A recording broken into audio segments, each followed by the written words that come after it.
Seja bem-vindo, sou o professor Luiz Maggi e hoje nós vamos resolver o exercício de álgebra que diz o seguinte: sejam M e S o conjunto de solução do sistema linear homogêneo.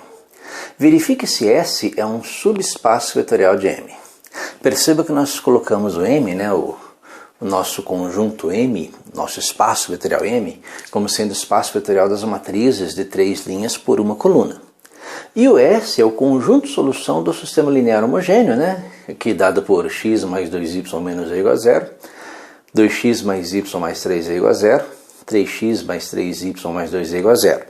Perceba que é um sistema que tem infinitas soluções, essas infinitas soluções formam um conjunto de matrizes de 3 linhas por uma coluna, porque esse sistema também pode ser escrito na forma matricial. Perceba que esse sistema de equações ele pode ser escrito assim. Nós vamos ter aqui uma matriz, que é a matriz do sistema, Primeira coluna 1, 2, 3. Segunda coluna 2, 1, 3. Terceira coluna menos 1, 3, 2.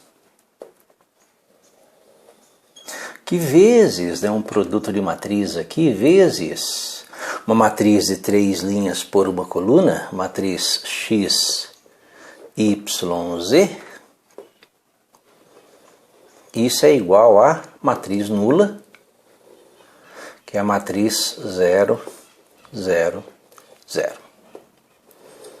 Então nós temos aí uma representação matricial desse sistema de equações lineares, que é um sistema homogêneo, E perceba que ele tem infinitas soluções, tem várias formas de você verificar isso, mas a mais simples ali, nesse sistema, é você verificar que a terceira linha do sistema é uma combinação linear da linha 1 com a linha 2.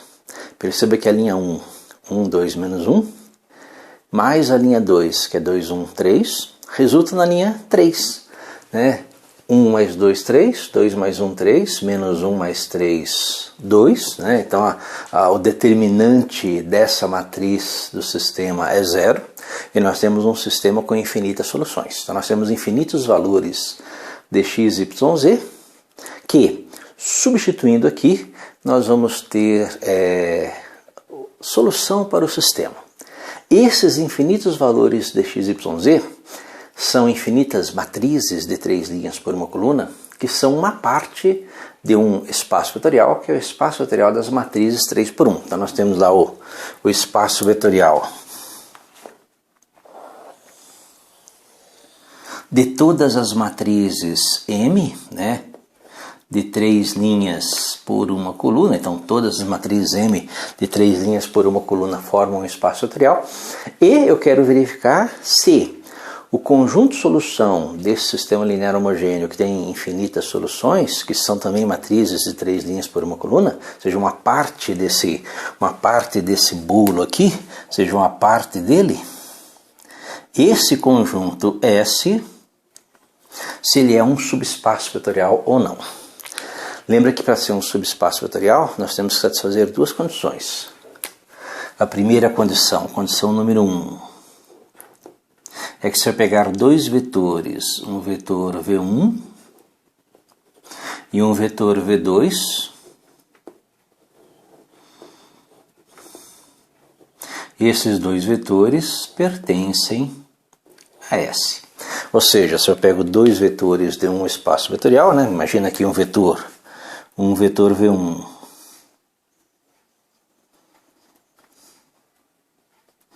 e um vetor V2, 2 vetores desse espaço vetorial S. Somando esses 2 vetores, eu obtenho um terceiro vetor que ainda é do espaço vetorial S. Não pego um vetor fora daquela região. Segunda condição que deve ser satisfeita. Se eu pego um vetor V1 e multiplico por um escalar, alfa vezes V1, esse produto ainda pertence a S.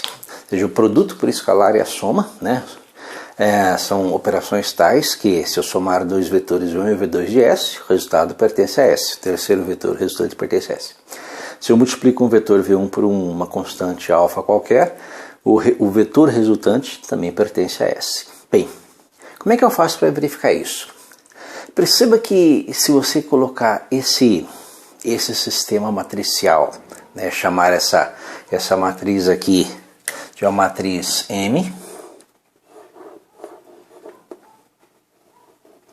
chamar essa matriz aqui de matriz X, e essa matriz aqui como uma matriz nula, como zero, né?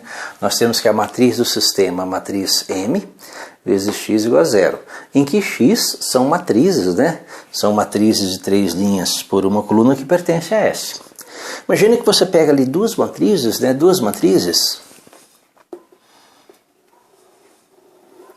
x1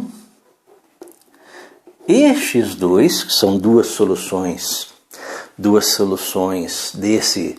Lembra que esse sistema tem infinitas soluções, né? Infinitas soluções. Você pega duas soluções desse conjunto de infinitas soluções que pertencem a S. Essas soluções, como são soluções do sistema, elas pertencem, né? Eles pertencem a S. Perceba que x1 e x2 é a mesma coisa que o vetor V1 e V2. Nós temos um conjunto de matrizes. Conjunto de matrizes X, né, matrizes de 3 linhas por uma coluna, que são soluções do sistema de equação linear, né, e eu chamei aí x1 uma matriz qualquer e x2 uma outra matriz. Como essa matriz pertence a S, é a solução do sistema, então m vezes x1 é igual a zero. Como a matriz x2 pertence a S, também é a solução do sistema, então m vezes x2 também é igual a zero. Perceba que se é a solução do sistema, né, ao multiplicar a matriz do sistema por x, isso é igual a zero, igual a matriz nula. Se nós somarmos essas duas equações, eu vou ter m x1 mais m x2 igual a zero. Como m é fator comum, nós temos uma matriz, né? Uma matriz m multiplicando x1 e x2, nós temos que m vezes x1 mais x2 é igual a zero. Então perceba que a soma, né, a soma das duas soluções x1 e x2, que seriam equivalentes aos dois vetores V1 e V2, pertence ao conjunto S, porque o produto de m vezes x1 mais x2 é igual a zero. Bem, se a soma pertence a S, então a nossa primeira condição ela está satisfeita. Se eu pego dois vetores, né, dois vetores distintos do conjunto S, somo, a soma deve pertencer a S. Então, a primeira condição para que o nosso conjunto S seja um subespaço vetorial, ela está satisfeita. Mas e a segunda? Se eu tenho uma constante qualquer vezes V1, no nosso caso vezes x1, pertence a S. Vamos verificar. Lembra que se x1 pertence a S, m vezes x1 é igual a zero. Bem, nós vamos multiplicar por escalar. Então, vou multiplicar por escalar tanto o lado esquerdo, alfa vezes m vezes x1 igual a alfa vezes zero, tanto o lado esquerdo como o lado direito. Lembra que é produto escalar por matriz, né? O escalar multiplica todos os elementos da matriz. Ao multiplicar a matriz nula por alfa, nós obtemos a matriz nula também. Então, alfa vezes zero é igual a zero. Então, nós temos que alfa vezes m vezes x1 é igual a zero. Bem, alterando a ordem aqui do produto, né? Lembra que alfa multiplicando esses elementos, ou alfa multiplicando esses elementos da matriz m ou x1 é indiferente, nós vamos ter que m vezes alfa vezes x1 é igual a zero. E perceba que alfa vezes x1 é exatamente a condição número 2, né, para verificar se isso é ou não um conjunto, né, um subespaço vetorial. Perceba que alfa vezes x1 é um produto de um escalar por um vetor, e se esse produto pertence a S, perceba que m vezes esse produto é igual a zero. Se esse produto pertence a S, nós temos aí um subespaço vetorial. Então a segunda condição também está satisfeita. Se as duas condições estão satisfeitas, então quer dizer que o conjunto das infinitas soluções desse sistema de equações lineares, né, que forma aí o conjunto S, né, então esse conjunto é um subespaço vetorial do espaço vetorial das matrizes de 3 linhas por uma coluna, então, matrizes desse tipo. Então nós temos aí a verificação, né, a verificação do exercício. Espero que tenha entendido a resolução, tenha gostado. Se gostou, curta, compartilhe e ajude o canal a crescer.